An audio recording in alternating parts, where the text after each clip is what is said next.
Caritas News on the go.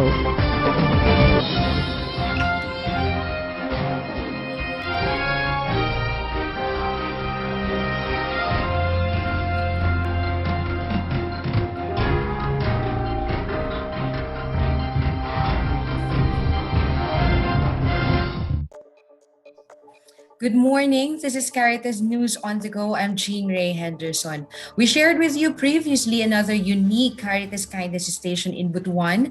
Father Gilbert Villena, resident priest of Christ the King Parish in Tungao, Butuan, is here with us today to share how they were operating their very own Caritas Kindness Station. Father Gilbert, good morning and welcome po sa programa natin. Good morning po sa ating mga viewers na nakikinig po sa ating ngayon sa buong Pilipinas, no? At saka sa ibang bansa na nakikinig ngayon sa programa ng Caritas Philippines.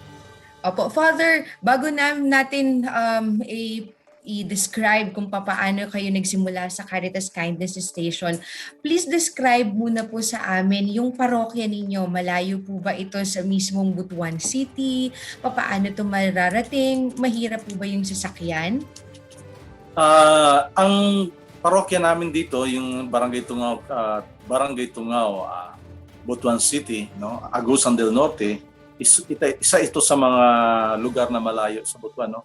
At around 35 minutes yung travel by land. And then we are the second last barangay sa pagitan ng Agusan del Norte at saka Agusan del Sur. So nasa malayo talaga kami, no, na parte ng city. So isang bulubunduking lugar at dati itong may kampanya dito ng mga plywood. At mayroon kaming mga around 40 or 35 to 40 chapels. At karamihan ng mga parokya, mga kapilya namin or BEC area ay nasa bulubunduking lugar. So kung saan yung mga bulubunduking lugar namin talagang hindi pa naman simentado ito.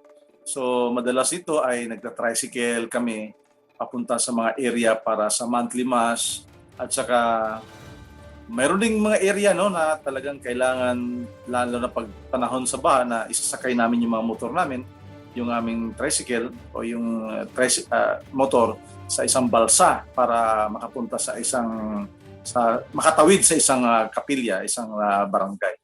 So yan ang itsura ng aming barangay kung saan namumuhay ang mga tao dito sa pagtatanim ng kape, pagtatanim ng mga vegetables, pagtatanim ng mga palkata na i-harvest para ibibenta, yung mga magtatanim din ng mga niyog at iba pa mga patanim na kung saan ito yung number one na kinabubuhay ng mga magsasaka dito sa parokya. Mm-hmm. So ito din po ba yung naging dahilan bakit kinakailangan natin na i-incorporate yung pagdadala ng Caritas Kindness Station, yung mga kalabaw natin, tsaka parang naging Caritas Kindness Station on the go ang inyong istasyon? Sa pasimula, ang ginawa po natin dito sa parokya ay nagkaroon kami ng parish pantry, no, kindness pantry dito sa sentro, no, yung first month namin. So ina-identify natin yung mga tao na pumunta at makilahok doon sa pantry at in-involve natin yung mga parishioners doon sa pantry. So ang kinukuha nung unang buwan ay yung mga produkto nila, kinukuha namin doon directly from the farmers. So, para hindi kami dumaan sa middle trader. So, doon sa mga magsasaka na nagtatanim. So, minsan kung may pera kami, binibili namin yung kanilang produkto. At yung mga tao naman, ay ini-encourage namin sila, no? Yung Kindness Station, encourage namin sila pag may fiesta o kaya mayroong misa, yung mga alay nila na mga saging, mga vegetables, yung mga nasa produkto nila ay kinakarga nila sa kanilang mga yung kalabaw, no? That's one way of transporting their products actually sa panahon ngayon, lalong tag-ulan, kasi napakahirap talaga isakay sa mga vehicle na malalaki. Kasi yung mga vehicle na malalaki, pag pumasok sa community yan at hindi simentado yung mga daan, mas lalo nasisira yung daan. So, yung iba, from the mountains, so ginagamit nila yung balsa, yung mga kalabaw. So, nakita natin yung mga kalabaw na yan. So, isa yan sa mga way of transportation dito sa kanilang mga produkto doon para ihatid sa parokya o ihatid doon mismo sa mga kapilya natin. At kumusta naman, Father, yung naging suporta sa inyo nung communities? Pagkatapos, papaano din ninyo na sustain ngayon yung operation ng inyong station? Unang-una, number one, napapasalamat po tayo sa nasa Caritas Philippines, no? Nakatanggap kami ng donation dito ng bigas, dilata at kape, no? At iba pa mga items na pinadaan din sa social action, no? Ng Diocese of Butuan. So isa yan sa mga nakatulong sa amin na mag-sustain doon sa mga area. Nag-mobile kami ngayon para abutin yung mga area na wala masyadong presence natin, no? Kasi may mga area din dito na mas iba pang mga, of course, ibang mga kapatid natin na mga sikta ang nandoon. So pinapasok namin yan para maabutan din sila ng tulong. Ecumenical ng ating approach, wala tayong pinipili, no? Ibang relihiyon ka man o hindi, Katoliko man o hindi, basta man nangangailangan ka, pumunta ka doon sa Kindness Station, mobile Kindness Station na pinaplaster natin doon sa isang community. So paano namin na-sustain ito? Of course, we tell our story. Number one, we share our story. No? Ito yung kwento namin, ito yung kwento ng mga tao na nangangailangan, ito yung kwento ng parokya, at ito yung kwento ng paglilingkod at pagmamahal. Of course, di ba yung Fratelli Tutti ni Pope Francis, no? Maganda yung pag-isipan at pagnilayan natin, yung charity. At sa panahon ngayon, how we are going to respond in the midst of COVID crisis. So, yung social solidarity natin. So, paano na-sustain? Of course, may mga parokyano tayo na pusang nagbibigay ng bigas, isang sakong bigas. Alam mo, yung isang kwento ng isang nanay dito, nung nag-kindness station kami dito sa parokya. Kasi sabi namin, so kumuha ka ayon sa iyong sa iyong pangangailan, magbigay ka ayon sa iyong kakayanan. Alam mo ba, pagkatapos nung kumuha siya, pagkatapos ng kumuha niya, bumalik siya next Sunday. At alam mo ano yung dala-dala niya? Isang walis tingting at saka isang niyog. Isang niyog, ibinigay niya doon mismo sa Kindness Station. Sabi ko, ay, nanay, nabigay ka pa dito. Sabi ko, ina-appreciate namin kasi yung nanay yung pinuntahan pa namin doon sa gilid ng bundok. Kasi mag-isa na lang siya sa buhay. So, wala na siyang ibang kasama. Mag-isa na lang talaga siya. Literally, mag-isa na lang talaga siya. So, pero mayroong niyog doon at saka yung hanap buhay niya ay paggawa ng walis tingting. Kaya ayun, yung walis tingting ay ito ginagamit namin dito sa parokya ngayon, yung walis tingting. So ganoon mga kwento sa buhay na once you touch their lives, once you touch their generosity, yung mga tao naman ay nagbibigay. Well, sabi nga natin, walang mahihirap na walang pwedeng ibigay. No? Mas lalo na yung mayayaman at may pera sa buhay o mayroong kakayahan sa buhay. So this is a story ng isang milagro ng pag tayo ay hinipo sa kagandahang loob ng Diyos, tayo ay hinipo at natrust tayo sa buhay ng mga mahihirap. Ang mga mahihirap ay mayroong ibibigay kahit konti. Mas lalo na tayo sa buhay na mayroon tayong kakayanan o mayroon tayong pwedeng pagkunan at pwedeng paghingian.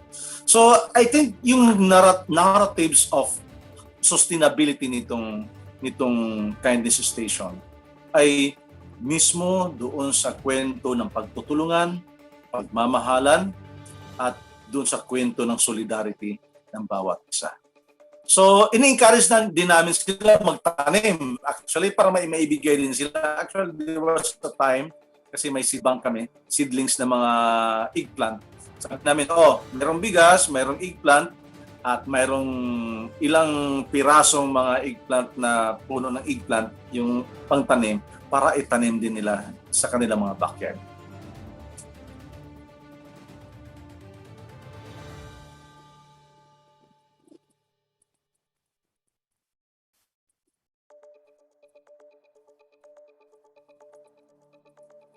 Ayaw natin na maging dole out ito, Father, kaya talagang kailangan na maging holistic yung ating programa. Ano po? So, ano yung iyong mensahe para sa ating mga kababayan, lalo na sa mga katulad mo na parish priest na nag-i-implement ngayon ng sarili nila din na Caritas Kindness Station? And of course, ano yung mensahe mo para sa lahat ng mga Pilipino na nanonood ngayon?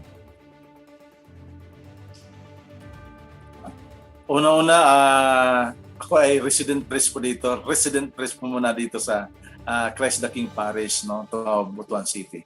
So, ang mensahe ko po sa atin sa mga kora-paroko, sa mga social action, sa iba't ibang dioceses, sa mga parokya na lalo na diyan sa Metro Manila, no. Although nandiyan na yung community pantry, nandiyan yung kindness station, nandiyan yung parish community pantry. They're doing that a lot.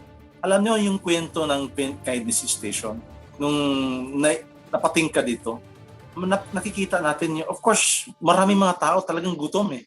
At saka hindi sapat yung kanilang pagkain sa lamisa. Hindi naman pupunta ang tao doon sa kindness station pag they have enough food in their table. Hindi pupunta at hindi ka pipila para dyan. So, para kumuha. Pero yun yung isang challenge po sa ating lahat. Ano tingnan natin at discover at abutin yung ating mga kapatid nating nagugutom, yung mga kapatid nating maghihikahos na ngayon. Kaya sa mga minister sa ating simbahan, mga parokya, even BEC, no? Nakikita natin yung grassroots na paano sila gumalaw, paano sila malaking tulong yan, no? Isang hindi lang tayo nakadepende doon sa parokya, kundi nagtutulungan. Yung ating mga BEC ay gumagawa ng paraan. I think ang isang role ng parokya sa panahon ito, kasi nga, hindi tayo masyado makapag-meeting, magagalaw. I think the grassroots community, lalo ng ating mga JKK, Gagmay Kristohanong Katilingan, or big ecclesial communities, ay sila yung nasa forefront talaga nitong pandemya, forefront nitong pagtulong yung mga kindness station natin. Sila ang nakakaalam sa kwento, istorya, karanasan sa mga nagkahikaos natin mga kapatid. Ang mensahe ko lang ganito, gumawa lang tayo ng pangunahan lang konti at bigyan ng idea, empower them. We have to empower these people to tell their story, share their own story, about what's happening around them, and then yung tulungan, solidarity, support, networking, isa yan sa pwedeng gagawin, no? Huwag tayong mawala ng pag-asa, no? Sabi ko nga, kahit nandito po ako sa probinsya, may pinasimulan tayo na isang community pantry sa isang informal city. Pinapartner natin yung Focolare movement sa isang Focolare compound. May former pa. Alam nyo ba,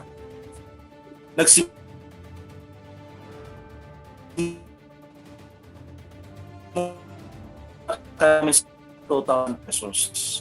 1,000 pesos. Pero about it, gawa ninyo ng kwento, share that story to others, share the generosity of the people. Ngayon, magdadalawang buwan na ngayong June 19, magdadalawang buwan na sila sa Kindness Station.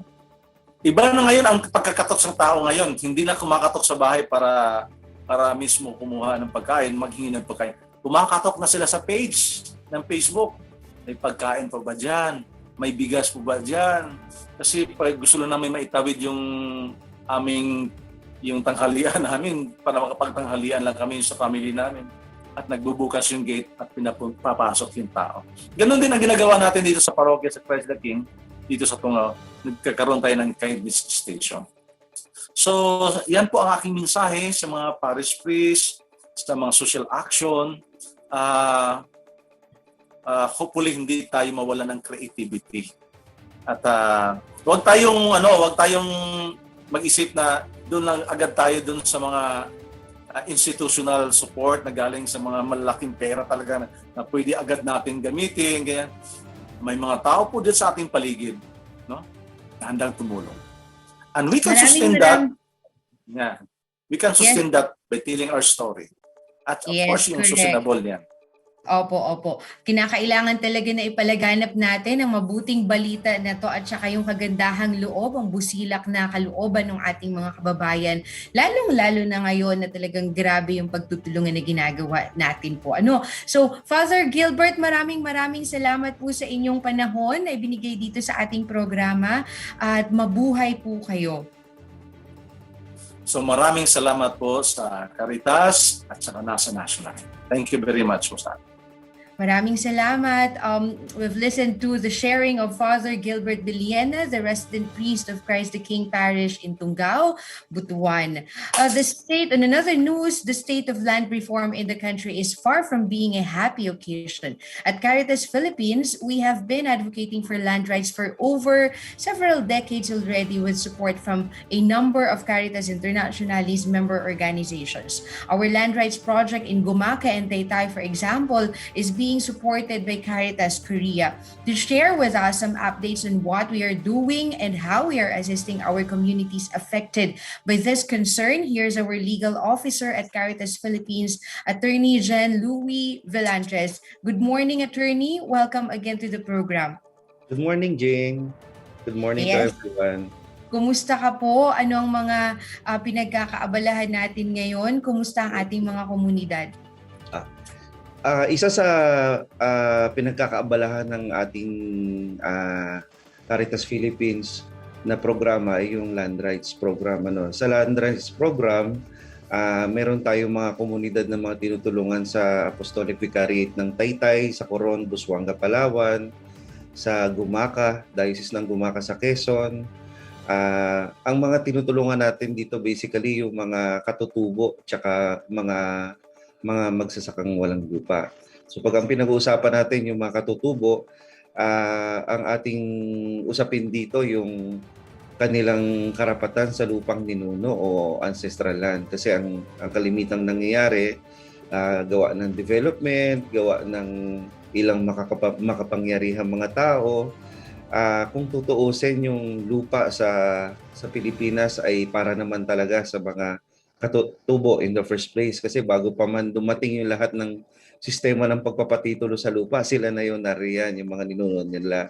Pero dahil sa kasaysayan, tayo ay nasakop ng napakaraming mga foreigners. So anong nangyari? Sila yung nawalan. And actually, yung repercussion nung history ay hanggang ngayon din particular sa Coron sa Palawan, sa isa nating community na tinutulungan, for hundreds of years bago pa man dumating mga Espanyol na ando na sila.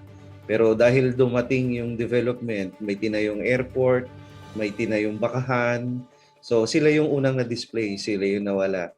Nagkaroon ng parang safari island doon noong panahon ni Marcos, doon sa portion ng Palawan, sa Kalawit. So ang nawala, ang na-displace ay mga katutubo. So ayan, yan yung ating mga tinutulungan ngayon na magkaroon sila ng karapatan sa lupa.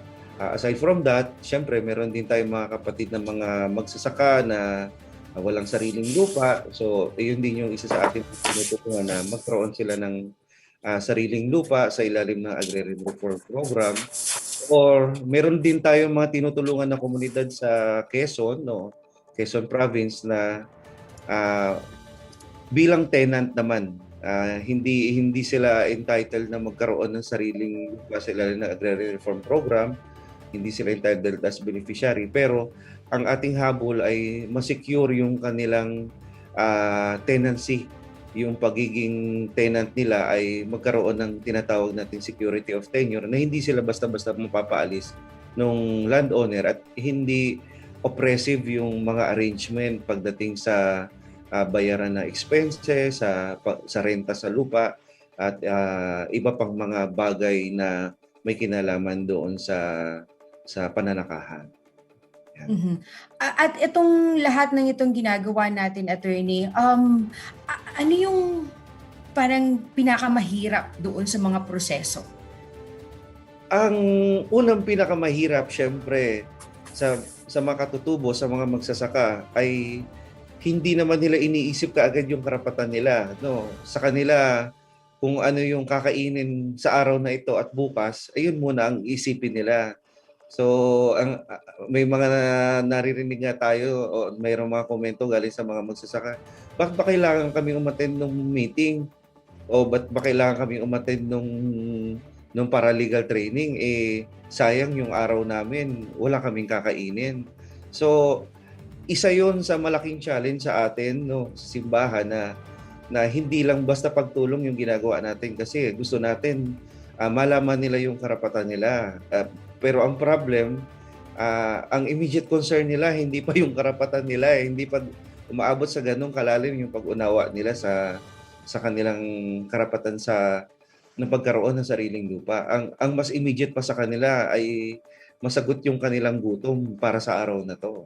So yun yung isa sa mga problema kinakarap natin. Pangalawa, kapag ang usapin ay lupa, di syempre, ang basic dyan na nangyayari, ang nakakapagpatitulo ng lupa, yung mga local na politicians o mga local na mayayaman na may influence sa government. So doon pa lang may David and Goliath na senaryo tayo na nakikita na talagang dehado yung mga katutubo at mga magsasaka. And doon tayo pumapasok. Tayo yung nagiging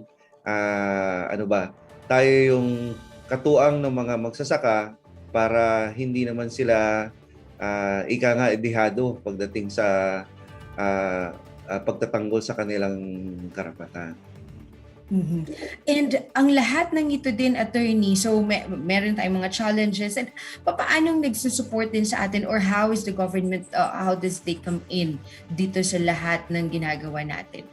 Well, in fairness naman, ang usual namang mga ahensya ng gobyerno na ating nakakaharap kung ang usapin ay sa mga katutubo, edi yung NCIP. Pagdating naman sa usapin ng agrarian reform, edi ang DAR. And kahit sa aling dalawang ahensyang yan, ang ultimate kasi na nagsusurvey ng lupa at lagi may initial na determination sa DNR. In fairness naman sa ating mga kaibigan sa NCIP, sa DAR, sa DNR, lagi naman silang open sa mga dialogue. So isa rin yun sa magandang intervention na nagagawa natin, no, sa Caritas Philippines, kasi kung yung mga magsasaka lang tsaka mga katutubo, kalimitan yan, marami pa rin dyan yung mahiyain, walang mukhang maihirap sa mga ahensya ng gobyerno, ni hindi nga alam kung saan lalapit, ni hindi alam kung kanino kakatok o kung kanino susulat. Ni paggawa ng sulat, hindi sila masyado marunong. So at least, dahil dun sa pagtulong natin sa kanila, na-bridge natin yung kanilang pangangailangan at hinain dun sa mga tamang government agencies na siya may concern doon sa kanilang mga problema. So okay naman, may mga open communication naman at coordination tayo sa mga concerned agencies. Mm-hmm. At ano yung mga, siguro attorney, kahit isa, can you share with us some success stories nitong mga tinutulungan natin? Success stories, nako, marami. Siguro ang usapin pa lang, education, alam ko kasama ka noon nung isang beses na bumisita tayo sa Quezon, isang bayan doon. So, nag-contact tayo ng paralegal na training, no? Actually, education nga lang 'yon. Basic na karapatan ng mga tenant. And doon natin na-discover na 1960s pa yung batas na tinatakda kung paano yung sharing ng magkano ang dapat mapupunta sa share sa harvest ng magsasaka at saka ng landowner. Yung sa kanila baliktad, di ba? Yung tersyong baliktad na tinatawag, 30% lang yung sa magsasaka, 70% sa landowner, na dapat hindi ganon. So, ano yun, masabi nating success story kasi parang evangelization, kasi for the first time, mula 1960, ngayon lang nila nalaman na hindi pala yun ang batas. Baliktad pala. Dahil hindi pala dapat maliit ang share ng magsasaka, malaki dapat yung sa magsasaka. So doon pa lang, turing na nating success yun kasi tumimo yung evangelization natin sa kanila. Meron din tayo mga success stories na at the end of the struggle, no, sa pagkalipas ng 5, 6, 10 taon, ay nakamit din ng mga farmers natin at saka katutubo yung kanilang pinapangarap na titulo ng lupa. So marami rin tayong ganyang mga success stories. Tsaka isa pa, ang holistic kasi yung approach natin sa Caritas Philippines. Hindi lang tayo tumutulong sa legal assistance, hindi lang tayo, kasi sabi natin, kahit tulungan natin sa legal assistance, kung wala namang makakain yan para ngayong araw na to at para bukas, baliwala rin. Kasi yung aanhin mo yung karapatan, gutom yung mga magsasakat katutubo. So, ang ginagawa natin sa Caritas Philippines, may component tayo ng livelihood, may component tayo ng sustainable agriculture para may makakain sila habang patuloy yung ating campaign para magkaroon sila ng sariling lupa. Maraming salamat, Attorney, for sharing this with us. And alam ko na sa mga susunod na pagkakataon, we will also be sharing other stories ng land rights project natin with Caritas Korea. So again, thank you so much for being with us, Attorney Louie. Good morning and thank you very much ulit. You can reach out to Attorney Louie every last Friday of the month for his segment Legally Yours with Attorney Valandres over Alay Kapos sa Caritas Philippines virtual program from 8 o'clock to 10 in the evening. Caritas News on the Go will be right back after some reminders with our friends from the Department of Health here at the National Capital Region. Because we know how much you wanted to get the right information, we give it to you right here. NASA Caritas Philippines News Updates. Accessible through your YouTube, Facebook, and Twitter accounts. NASA Caritas Philippines News Updates. Caritas News on the go.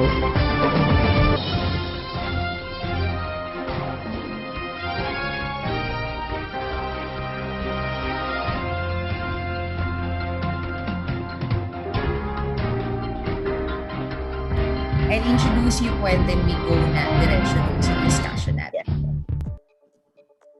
Good morning once again. This is Caritas News on the Go. We'd like it very much to provide you with timely and accurate information and updates on COVID-19 and how we can help stop its spread. Starting today, we are very happy to tell you and to share with you that we shall be having the Department of Health Manila Center for Health Development in our program. This is one of the things that we wanted at Caritas Philippines to really provide you with everything that you need to know, especially during this time of pandemic. Makakasama po natin dito sa ating palatuntunan si Dr. Gloria J. Balboa, Regional Director ng DOH Metro Manila Center for Health Development. Magandang umaga po, Dr. Gloria, and welcome to the program. Thank you for agreeing to do this with us. Magandang umaga din. Well, it's my honor to join you, and magandang umaga po sa lahat ng nakikinig at nanonood sa inyong programa. Marami po, maaari po muna tayo, Dr. Gloria, na magsimula doon sa balitaan muna po ninyo kami kung kumusta na ang COVID-19 cases natin, lalong-lalo na po dito sa National Capital Region. Okay. Yes, sa tala po natin, ang ating mga datos as of June 3. Umabot na po tayo ng 506,921 na kabuuang bilang po ng mga nag-positive sa NCR, at may 7,447 naman yung mga namamatay. Now, yung sa buong Pilipinas kasi is 1.2 million na. Okay. At habang of course yung ating, kung nakikita natin sa mga datos, may magandang trend tayong nakikita na pababa. Okay, pababa. Although, of course, monitor natin yan kasi medyo yung speed, kumbaga, ng pagbaba ay medyo bumagal, sabi, but still, bumababa naman yung trend. So, syempre, kailangan pa rin nating i-observe talaga yung minimum public medical standards. We don't have to be complacent, no? Kailangan i-observe pa rin ho natin yung ating mga health protocols. Yes, tama yun, Dr. Gloria, na nabanggit po ninyo dahil madami din ngayon ng mga lumalaganap na mga fake news doon sa ating tungkol sa COVID, lalong-lalo na po sa COVID-19 vaccines. Nabanggit din po ninyo na yung pagsusunod natin ng mga protocols na kinakailangan. So, maaari po ba ninyong bigyang linaw na itong mga bagay na ito? Ano po, una, kasi 'di ba kung minsan doon sa ating mga kababayan, lalo na po dito sa Metro Manila, ang sinasabi po is dapat na magpapa-register muna tayo before that we are able to get the vaccine. So, papaano po ba magpapa-register?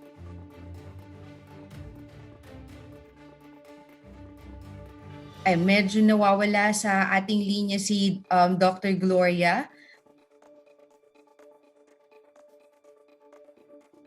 Medyo pababa na ata siya ng kanyang sasakyan papunta sa kanyang opisina. I think we'll have her again in our program. This is very important because we needed to know the facts about COVID-19, and then we needed to make sure that we are also spreading the right information. Not spreading the virus, but really spreading the right information. So before we move on with Dr. Gloria Balboa of the Department of Health, we'd just like to inform everybody that on June 7th, the National Laudato Si program, the CBCP National Laudato Si program, will be meeting through a virtual dialogue with the members of the Catholic media.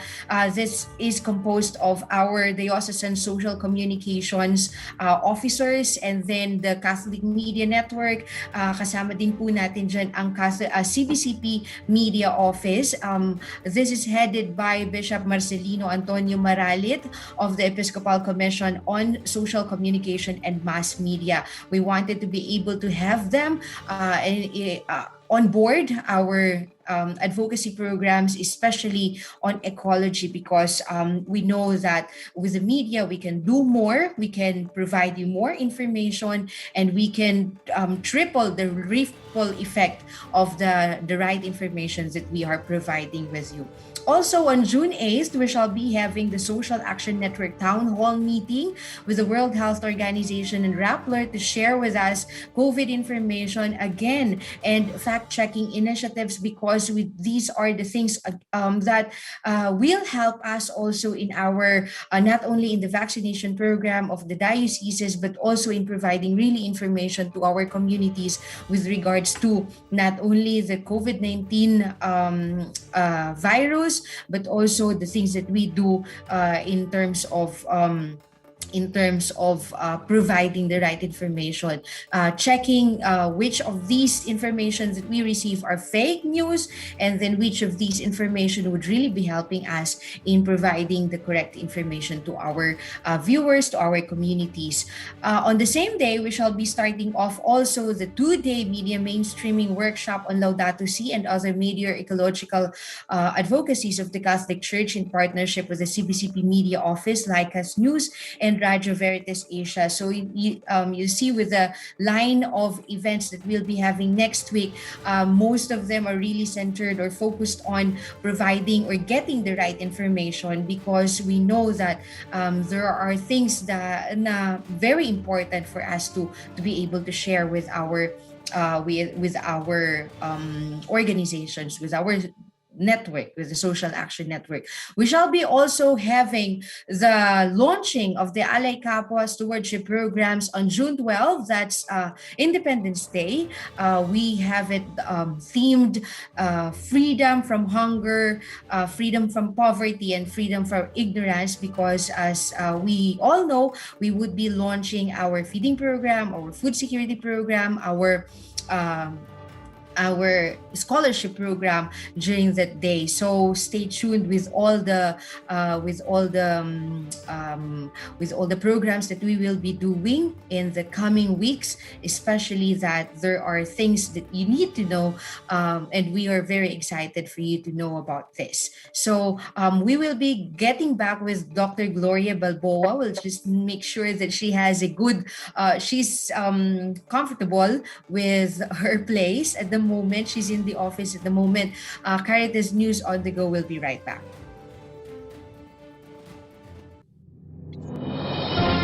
Because we know how much you wanted to get the right information, we give it to you right here. NASA Caritas Philippines News Updates. Accessible through your YouTube, Facebook, and Twitter accounts. NASA Caritas Philippines News Updates. Caritas News on the Go.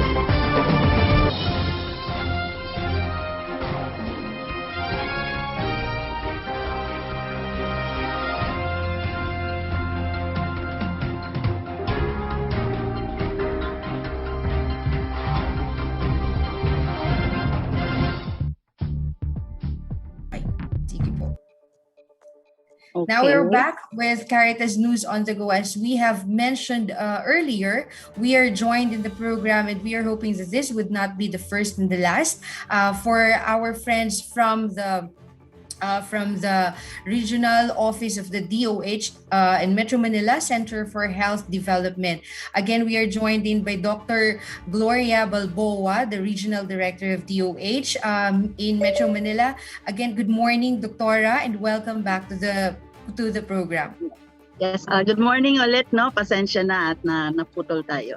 Okay. It's okay po. So, kanina naputol po tayo doon sa pagpapalaganap ng mas tamang impormasyon, ano po, and then especially kung papaano pa tayo dapat na magpa-register in order for us to be vaccinated. Okay, tama po yan. No? Napakahalaga na malaman ng ating mga kababayan na meron pong online registration sa bawat local government unit kung nasaan sila. Okay, so para po mapabilis yung proseso, mag-register sila online. Ngayon, kung hindi naman nila alam paano mag-register online, pwede po silang pumunta doon sa kanilang barangay hall o kaya sa pinakamalapit na health center para i-assist po sila kung paano mag-register. And this is before yung kanilang scheduled na pagbakuna. Kasi kung online yan, iti-text sa kanila kailan yung schedule. Pag yung pumunta naman sila doon sa barangay hall or health center, is doon sasabihin yung kung kailan sila naka-schedule na magpabakuna. At yun nga, sundin yung schedule. How about po, Attorney, Doktora, palagi ako namamali, parang you look like a lawyer. Opo, paano naman po yung, halimbawa meron akong trabaho, kinakailangan bang yung company ko, yung in charge ng aking pagpapabakuna, or makikipag-coordinate pa din ako sa local government unit? Okay. Magandang tanong yan. Kasi yun nga, yan ang usual tanong. Saan ba kumagkuhan? Sa kumpanya o sa LGU? Ganito yon. Kung kayo ay considered doon sa either A1, A2 o A3, mas magandang sa LGU kayo magpa-register. Kasi priority yan. Ngayon, binabakunahan na sila. Kung doon sa kumpanya kasi, pwedeng A4 pa yan na hindi pa nag-uumpisa. So ayun, kaya yun, kung kailangan kasi, kung nandun ka sa priority, kailangan ka nang mabakunahan, kaya kang priority. So mag-register na sa LGU. Pero kung hindi ka naman nandun, considered A4 ka, doon ka na lang sa kumpanya. Okay. Because magkarugtong ito yung next question ko sa iyo, Doktora, is actually, again, kung nagtatrabaho po ako, pwede bang magpa-register ako sa dalawang LGU? Ano po? Yung LGU kung saan ako nakatira at saka yung LGU kung saan ako nagtatrabaho. Okay. Dapat kasi sa isa ka lang magparehistro. Kasi pati yung system kasi magugulo kung sa dalawa ka nagparehistro. Ayun. So i-avoid po natin yun. And ayun nga, as I've said, you have to decide, kung pasok ka naman doon sa priority A1 to A3, doon ka na lang parehistro. Ayun. So mas maganda po na isa lang pagparehistroan natin. Pero kung talagang, ayun nga, nagparehistro ka, biglang dito ka naman magbakunahan ka pa rin naman, no? Of course, you will not be deprived of that right to be vaccinated. Ang kon lang natin is para sana hindi magkagulo sa recording ng ating sistema. Yun. Okay. At pwede ba naman akong pumunta ng vaccination site kahit wala pa akong schedule? Okay. Isa din yan na napaka-importante yung tanong. Well, as much as possible talaga, we have to go to the vaccination site dun sa scheduled date natin para syempre mapaprioritize ka kasi naka-schedule ka, and then para maging mas maayos yung sa sistema doon sa vaccination center. Pero yun na nga kasi kung hindi ka na available doon sa iyong schedule o yung mga iba na LGUs, meron silang na-accommodate yan pero merong waiting area, kumbaga. So that means kung ikaw ay hindi naka-schedule, pumunta ka doon, then ipaprioritize pa rin na babakunahan niya naka-schedule, doon ka muna merong holding area. Kapag may hindi dumating, saka ka ma-accommodate. So you have to wait at wag silang mag-demand na unahin sila hindi sila naka-schedule So meron namang space, holding area where they can stay. So ganun po 'yon. Okay. Balikan ko lang yung doktora yung nagpapabakuna through the company. Ano po? Kasi kung minsan, di ba, ang ginagawa natin para sigurado, so sa dalawa tayo nagpa-register. Paano yun kung halimbawa na una po yung magpabakuna yung company, pagkatapos, so paano mo babalikan yung LGU mo? Sasabihin na nabakunahan na po ako. Okay. Tama yun, no? Kung nauna yung company, di sige, pumunta ka na doon. Pero sana merong sort of a feedback mechanism din na masabihan din yung LGU na tapos ka na kasi yun yung nangyayari, no? Naghihintay yung LGU kasi counted siya doon sa target ng LGU. Tapos walang dumarating, so hindi nami-meet yung target. Okay? Kasi once naka-register ka doon, nakabilang ka So, kung walang feedback mechanism, hindi niyo sinabihan, ay nabakunahan na ako dito sa aking kumpanya. Naghihintay sila, di ba? And then, hindi namin ma-meet yung aming target na 100%. Kasi pag priority, 100% dapat So, yung ganun ba, para mas maayos yung ating recording and reporting at ma-account properly lahat. Okay. Eto, next, doktora, kasi madalas natin nakikita lang to or naririnig dati. A1, A2, A3, hanggang A4 lang ang alam ko. Coupon band yun. Pero paano ngayon kasi meron tayong eligibility categorization, ano po? So, sino po ang nasa mga eligible group ngayon at maybe paano natin ito ngayon? Nasa ang kategorya na ba tayo sa vaccination program natin? Okay. Tama, no? Medyo nakakalito itong mga categories natin sa prioritization framework. So yung A1, okay, ito yung mga health workers. Actually, itong A1 na to, divided pa siya into A1.1 to A1.7. Pero hindi ko na yun ikukuhan. But these are basically all the health workers. And when we say health workers, kasi priority nasa hospital. Hospitals catering to COVID patients. So kung nandun, hindi lang sila yung doctor, nurses, even the administrative staff in that hospital ay considered na A1 kasi exposed sila di ba? Hospital yan andun yung mga COVID patients. So kasama lahat yun doon sa hospital na babakunahan. At hindi lang hospital, yung ating mga isolation facilities, di ba? Quarantine facilities. Tapos yung ating mga sa rural health units, andun din, mga A1 din yun. At saka yung sa ating mga healthcare institutions like the nursing homes. So lahat po yun A1. Okay? Those who are directly catering or providing service sa ating mga COVID patients. Now, ang A2, well, madali ito, senior citizen. 60 years old and above. Okay? So, madali i-define yan. May listahan yan sa OSCA. And then yung A3, ito yung mga adults. So, 18 to 59 years old na may comorbidities. May mga ibang sakit. Okay? Halimbawa, yung hypertension, diabetes, heart diseases, lahat po yan. In fact, even obesity is considered a comorbidity. Yes. Okay, yung mga may allergy. So, lahat po yan. Okay. And then, yung A4 naman, na yun yung hopefully makakapunta na tayo pag dumating yung next delivery ng ating vaccines, kasi may hinihintay tayo next week. So ito naman yung personnel, frontline personnel in essential sectors, both public and private. So kasama na dyan yung mga uniformed personnel na hindi directly catering to COVID patients. So yung iba, kasi meron ding health workers na uniformed personnel, di ba? Okay, na A1 yon. And then those working in sectors identified by the IATF that are directly facing but cannot dutifully meet yung minimum public health standards, no? So yun kasama na ho dyan. Kaya yun yung actually sa Monday meron po tayong symbolic vaccination ng ating mga A4. Okay. And then meron pang A5. Okay. Okay, balikan ko A4 kasama dyan mga transport yung mga drivers, no? Yung mga kasambahay kasama na dyan. Yung mga sa security forces, yung ganyan. Okay, kasama na dyan sa A4, yung mga sa food establishments, ayan, kasama na rin dyan.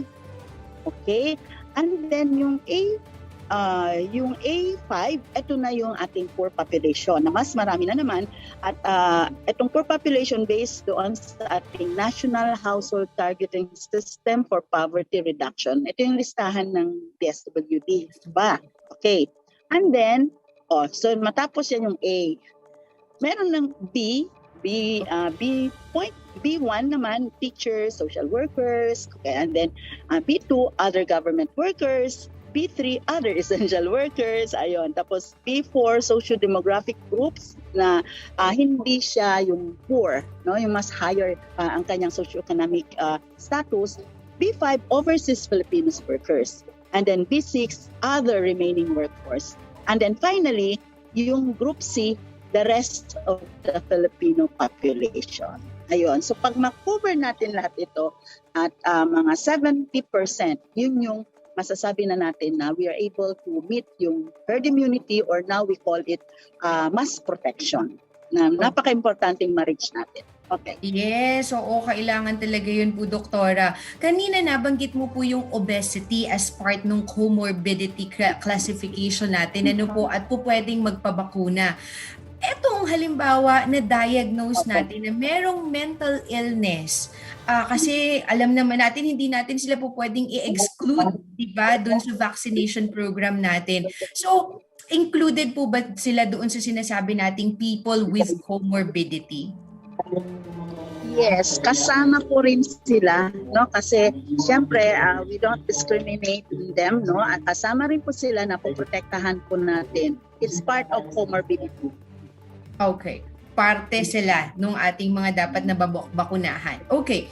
Kapag pareho po namin na kapag pa first dose na kami ng bakuna, protektado na po ba ako? Sure na akong no COVID at all?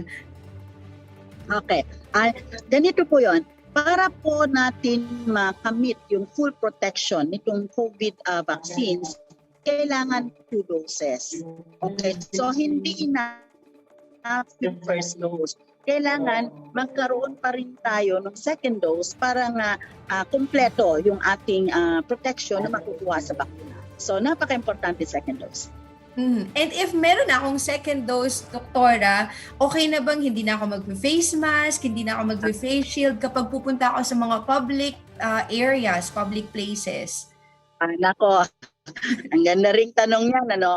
Ganito po yon, kahit pa na tayo nakatanggap na ng 2 doses ng vaccines, kailangan pa rin nating isuot yung ating face mask, yung face shield, yung frequent disinfection ng hands, at yung effect ng bakuna hindi pa talaga makatong hanggang kailan mag-take effect after the second dose. Inaaral po yan. And it will help to protect not only yung nabakunahan na, but even yung iba, no, ibang kasalamuha. So, itutuloy pa rin ho natin ang pag-observe ng ating minimum public health standards. Hindi dapat yun parang garantiya na tayo alam mo na, magpakampante na, tanggalin na lahat yung mga protection na yon. Kasi mag-a-add up kasi yung protection. Protection from the these health protocols at yung bakuna para mas kompleto po yung ating protection. Okay. Speaking of protection, Doktora, meron din pong nagtatanong na baka hindi naman masyadong mahaba pa yung protection na ibibigay sa atin ng bakuna. Is it true na 6 months lang ang effectivity ng bakuna natin? Or effectiveness? Okay, wala pang definite na lumalabas sa mga studies, no? So pinag-aaralan pa po 'yan. So hintayin po natin kasi siyempre kailangan science-based lahat yung ating mga ginagawa, no? So hintayin pa po natin 'yan, and siyempre i-adjust yung schedule ng pagbabakuna, mga next doses based on the result of these studies. Okay. And last question, Doktora. We know na madami pa kayong kailangan gawin for the day. Kasi nabalita ito sa media, lalong-lalo na nitong mga nakaraang araw po. Bakit po may kumakalat na mga balita na po pwedeng ipagbili ang ating mga bakuna? Pwede ba or hindi po pwede po? Okay. Ayan, hindi po ipinagbibili itong ating COVID vaccines. It's for free kasi hindi pa ho ito commercially available. Dahil wala pa, ang meron lang siya yung emergency, yung EA na sinasabi na emergency use authorization po. Yes, emergency use authorization. So parang kwan lang yun, nalaw lang ng FDA, hindi pa ito yung certificate of product registration. Kasi pag meron na yan, commercially pwede nang ma-avail. So wala pa kung nabibili, commercially yan. And even yung mga private or LGU, gusto na nang bumili, pero they have to have tripartite agreement with government pa rin. So government pa lang din ang nagpo-provide nitong bakuna. So, it is for free. Kasi it's either this is donated sa atin or binili ng gobyerno. So, bakit natin ipagbibili? Di po ba? Ayun. Kaya, yung mga nagbebenta, mga nananamantala lang yan. So, wag ho kayong maniniwala. Mga iba nga, ang islat ang sinasabing binibenta, no? Kasi syempre, ni-schedule, gusto, agad-agad sila. Hindi rin po totoo yan. May mga scammers po yan. At naimbestigahan na po yan, lalo dun sa mga na-identify na LGUs kung saan meron nga daw nagbebenta ng bakuna o kay islat na nanloloko lang talaga sila. So, wag po tayong paloloko sa kanila kasi libre po ang bakuna kontra COVID. Maraming salamat, Doktora. Baka may gusto pa po kayong ipaabot sa ating mga tagapanood, lalong-lalo na po sa 85 Diocesan Social Action Center sa buong Pilipinas. Nasa inyo po ang pagkakataon. Okay. Kung talagang i-reiterate sa ating na ang ating gobyerno po ay talagang ginagawa naman po ang lahat ng ating magagawa para po protektahan ang bawat Pilipino. So andyan po yung pagpapabakuna, pagbibigyan ng bakuna, pero kailangan ng kooperasyon ng lahat po. Government, private, NGOs, at higit sa lahat po, sa bawat individual po, in every member of the community.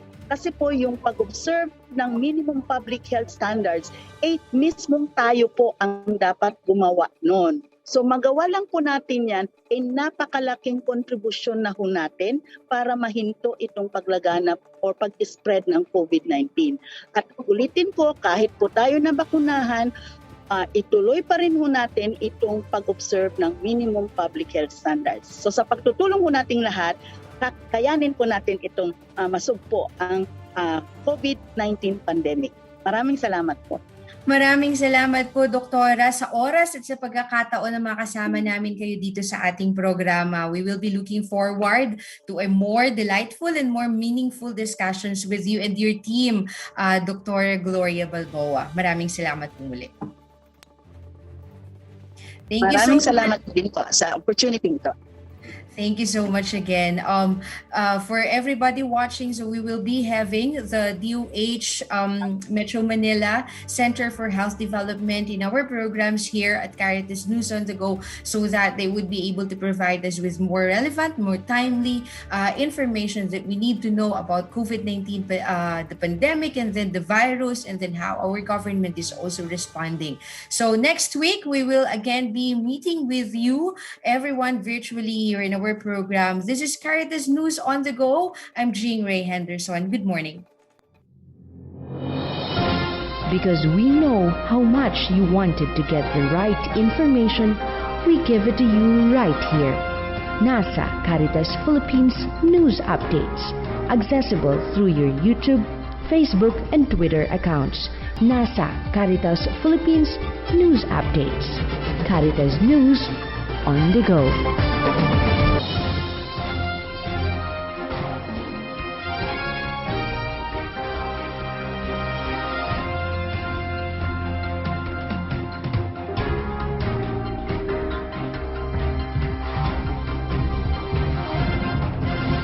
I am Father Tony Labiao, present Executive Secretary of Caritas Philippines. You know, this is our sacred duty as Filipinos, as Christians. No? Kaya importante para sa simbahan, if we are serious with our mandate, not only as Christians but as citizens. You know, we need to actively participate. No? This is a call also for us, no, to get involved in good governance, and good governance can be exercised through voting. No? And this is very sacred for us. So I really encourage that the church people should take the lead in these electoral engagements. There is no meaning, no, in what we say. We love our country, but we are not even concerned about voting. Caritas Philippines is now ready to vote. Kaya pang magbago, may magagawa pa tayo. Sumali at makialam para sa ating bayan. Isigaw